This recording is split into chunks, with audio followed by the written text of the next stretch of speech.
Good morning, everybody. Sammy Thunder here. Welcome back to the channel.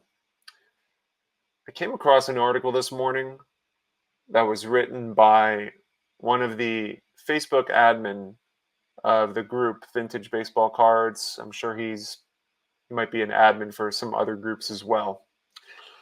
His name is Matt Falumley. Great guy, does a lot of great things for the hobby.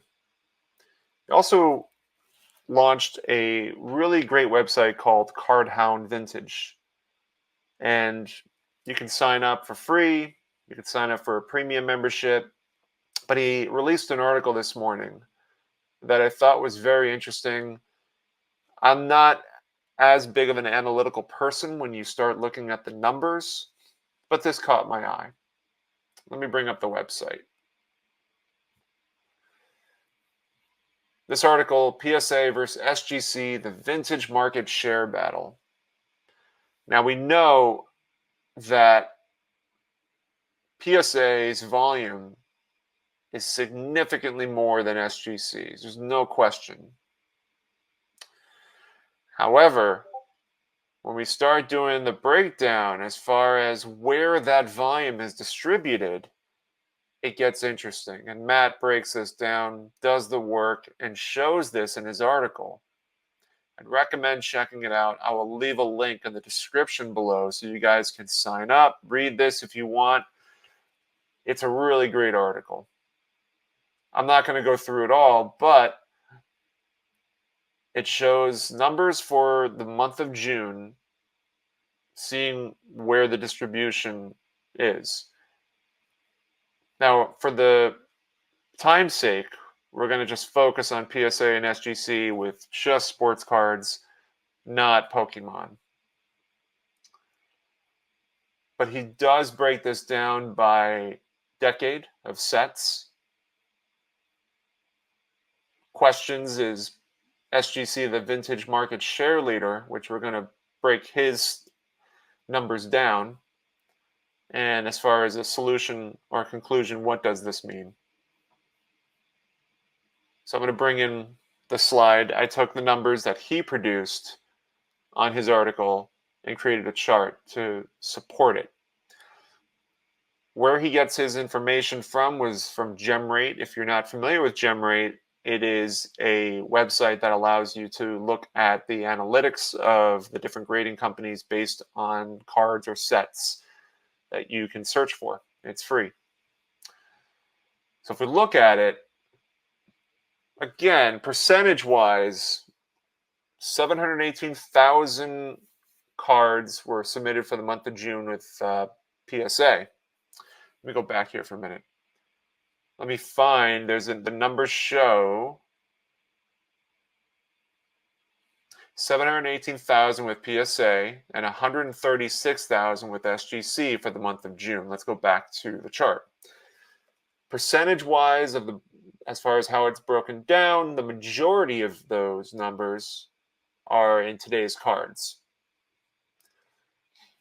If we look at the back end of the early days of vintage, SGC's percentage outweighs PSA's, but again, we're just talking about percentage, not volume. If we want to talk about volume for the month, as we mentioned, the 2020s, it's huge difference in share. The modern stuff, over 450,000 of the 718,000 PSA graded came from 2020s and today. If we go down the line, the numbers shrink significantly, but PSA still has a strong market share hold over SGC from the 2020s to the 1980s. And even when you go back a little bit further, but the numbers start shrinking a little bit. Not a lot, but they shrink because I think there is a certain loyalty that some people have on SGC when it comes to vintage, and particularly the 1950s and earlier is the only decade that SGC has a market share control over PSA. For the month of June only, about 15 and change SGC graded versus 12 and change versus PSA. It concludes that there is a loyalty, perhaps, that collectors from 50s and earlier have on SGC. They prefer their cards to be with SGC. That can change. It's hard to say. I mean, given the nature of today's hobby news with collectors buying SGC, we don't know what the future holds exactly.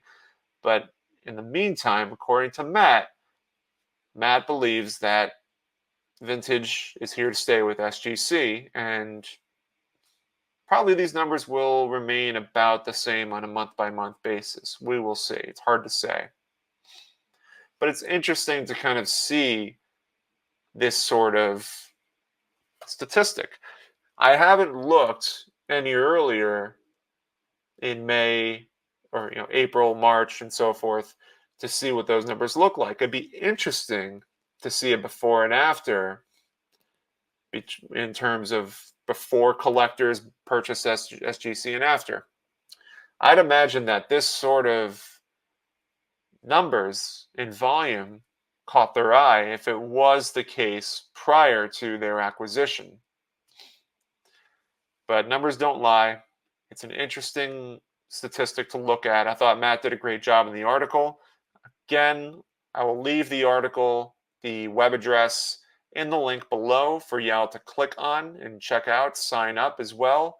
It's free. There's a free membership option, and there's also a premium membership option to check out. I think it's a great community that he's building, and enjoy. So thank you guys so much for watching. Let me know in the comments what you think in terms of, is SGC the vintage leader in market share?